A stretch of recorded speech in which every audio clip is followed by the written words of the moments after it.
এই পর্যায়ে কি করা যায়, এটা একটা সলিউশন তো করতে হবে। ভাই আমি তো ডাইরেক্ট অ্যাকশনের লোক, এর তেজারে 3rd ডিগ্রি দেওয়া উচিত এক্ষুনি। তারে তো হাসিনাই ধরেছিল, ওই মামলা আজকে ওরা প্যাকেট করেন।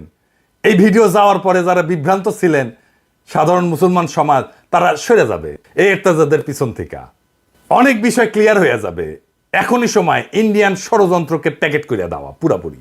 কারণ আমাদের তো তাবলিগকে রক্ষা করতে হবে, আমাদের সেই আগের ঐতিহ্যকে ফিরে আনতে হবে। এর বাইরে যদি ডাইরেক্ট অ্যাকশনে না যান, তারও পথ আছে। সরকার গ্রহণযোগ্য আলেমদেরকে নিয়ে একটা উদ্যোগ নিতে পারে।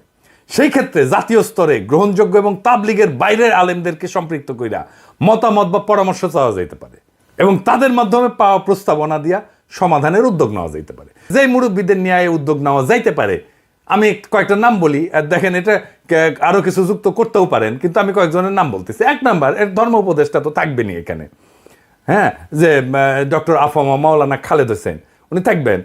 2 নাম্বার, জাতীয় মসজিদ বাইতুল মোকাররমের খতিব মুফতি আব্দুল মালিক, উনিও থাকবেন। সর্বোচ্চ কওমি মাদ্রাসার যে শিক্ষা বোর্ড, হায়াতুল উলউইয়ার চেয়ারম্যান এবং বেফাক বোর্ডের সভাপতি মুফতি মাহমুদুল হাসান, উনিও থাকবেন। আর দেশের প্রাচীন বৃহৎ মাদ্রাসা হিসেবে সমাদৃত হাটহাজারী মাদ্রাসার পরিচালক এবং পটিয়া মাদ্রাসার পরিচালক, ওনারা থাকবেন। ইসলামিক ফাউন্ডেশনের গভর্নর এবং বোর্ড অব গভর্নর্সের সদস্যবৃন্দ থাকবেন।